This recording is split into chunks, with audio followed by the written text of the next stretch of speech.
चलिए हम लोग पढ़ते हैं कार्बोहाइड्रेट्स का अगला क्लासिफिकेशन जो है रिड्यूसिंग शुगर्स और नॉन रिड्यूसिंग शुगर्स। जानते हैं रिड्यूसिंग शुगर्स क्या होते हैं? देखिए, रिड्यूसिंग शुगर्स वो कार्बोहाइड्रेट्स होते हैं जो टॉलेंस, फेलिंग और बेनेडिक्ट सॉल्यूशन को रिड्यूस कर सकें। क्या होते हैं reducing sugars? Are those sugars या carbohydrates, those sugars which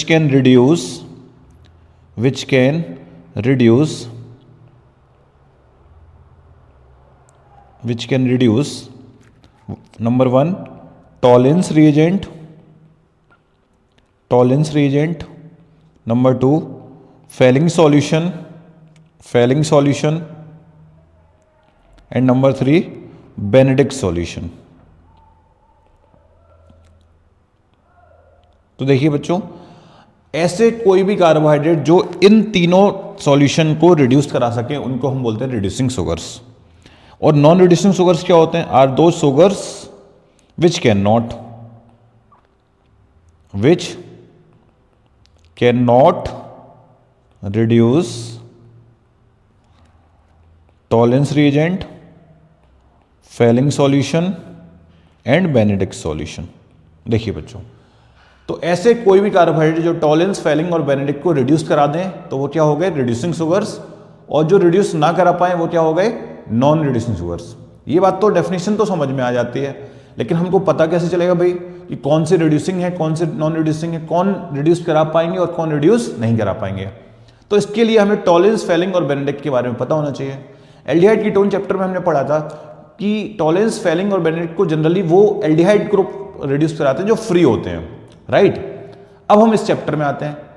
carbohydrates का अभी तो हमें स्ट्रक्चर ही नहीं पता कि कौन से कार्बोहाइड्रेट का क्या स्ट्रक्चर होता है, तो बिना स्ट्रक्चर जाने हमें कैसे पता चलेगा कि फ्री एल्डिहाइड ग्रुप किस में, फ्री एल्डिहाइड ग्रुप किस में नहीं है?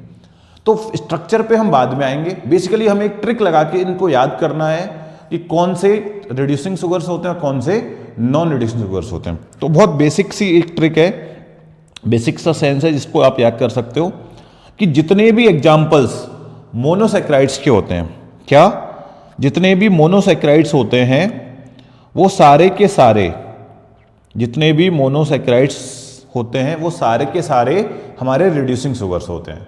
मोनोसैकेराइड्स के आपने क्या क्या एग्जाम्पल पढ़े हैं जानते हैं? जैसे ग्लूकोस मोनोसैकेराइड में आता है, फ्रुक्टोस मोनोसैकेराइड्स में आता है, गैलेक्टोस मोनोसैकेराइड में आता है। इनके स्ट्रक्चर से बाद में जानेंगे क्यों ये रिड्यूसिंग शुगर्स है, बट अभी आपको याद करना है कि ये रिड्यूसिंग शुगर्स होते हैं। ऐसे ही जितने भी पॉलीसैकेराइड्स होते हैं, जितने भी क्या होते हैं बच्चों? पॉलीसैकेराइड्स होते हैं। जैसे एग्जाम्पल के तौर पे अगर हम देखें, सेलुलोस,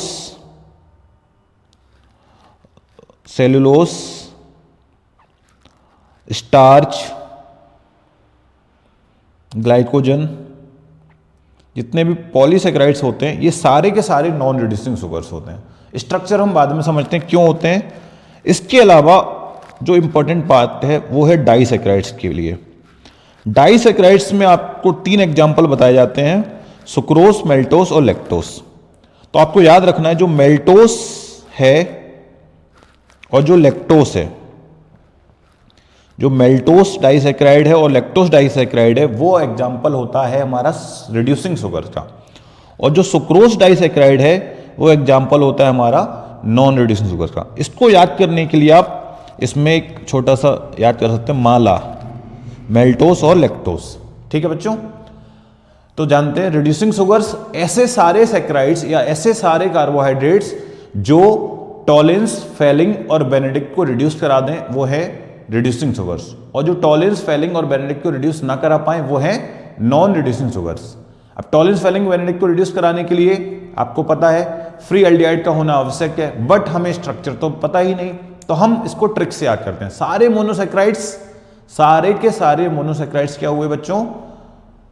रिड्यूसिंग शुगर्स। सारे के सारे पॉलीसैकेराइड्स क्या हुए? Non reducing sugars. डाइसैकेराइड्स में बस आपको याद करना है जो माला मतलब मेल्टोस और लैक्टोस वो रिड्यूसिंग शुगर है और सुक्रोज क्या है? Non reducing sugar. ठीक है, स्ट्रक्चर हम बाद में देखेंगे, समझते हैं। चलिए आगे बढ़ते हैं।